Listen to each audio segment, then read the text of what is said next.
Hello everybody and welcome to Sin City Living. My name is Jason. I'll be bringing you today's episode. As always, please hit the like and subscribe buttons. We've got content coming out every single day. You don't want to miss a thing. Our usual shout out of appreciation to our patrons.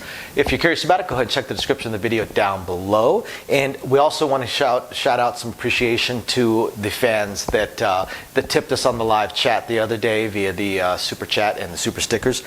Always appreciated. We are keeping track of that because we're probably going to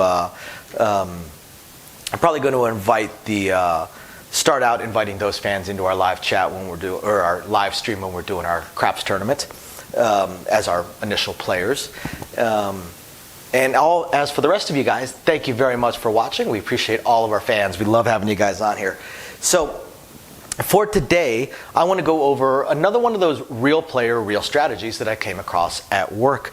This one I found kind of interesting.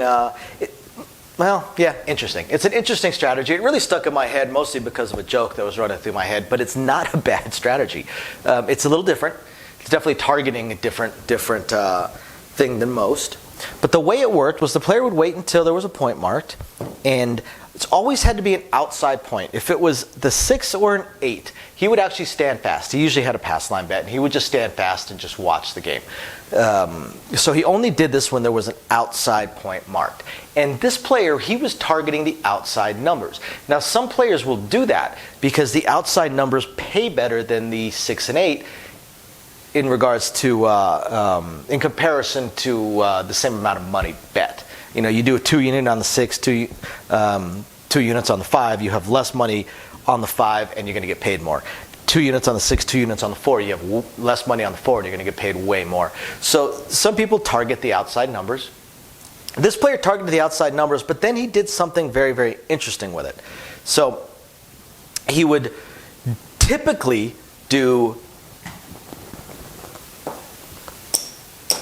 45 outside, but every so often, if he was on a low bankroll, he would do 30 outside, in which case he would end up doing a 54 cross, because after he did his outside, he would always do a $12 6 and 8.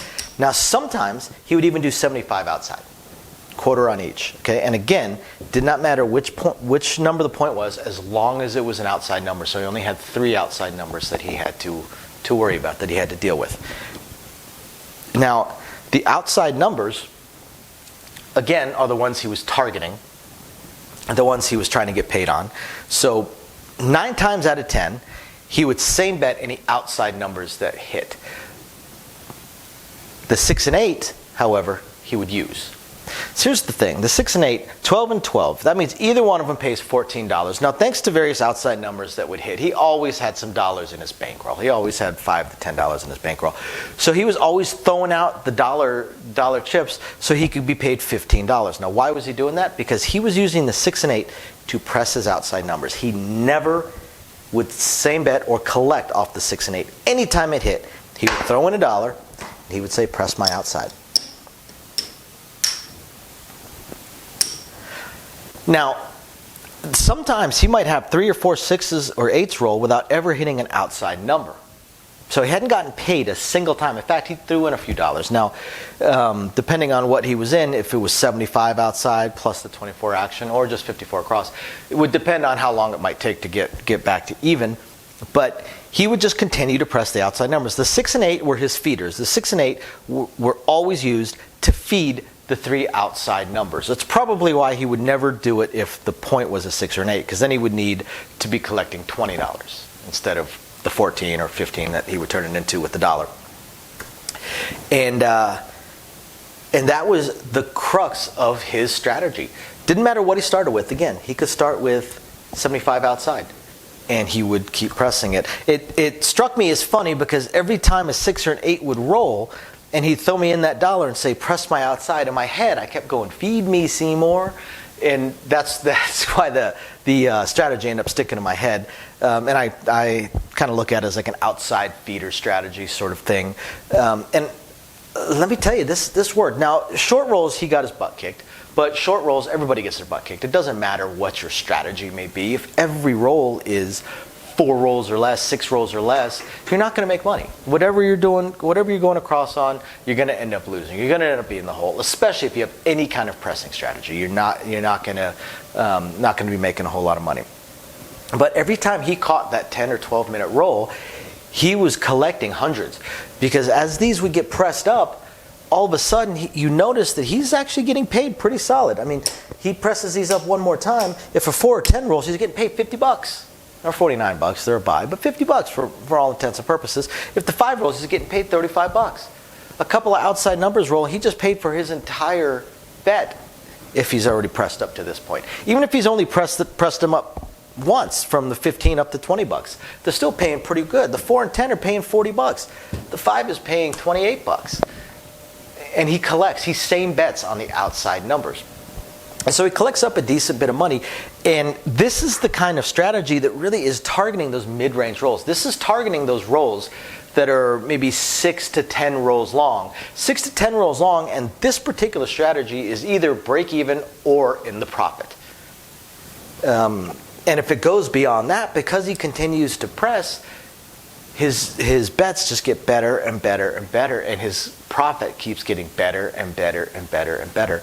And in fact, now this only happened once. He was there for 2 20-minute rolls, which are pretty rare. It was amazing that we had 2 20-minute rolls, especially considering they were 30 minutes apart. So they were, for all intents and purposes, just about back to back.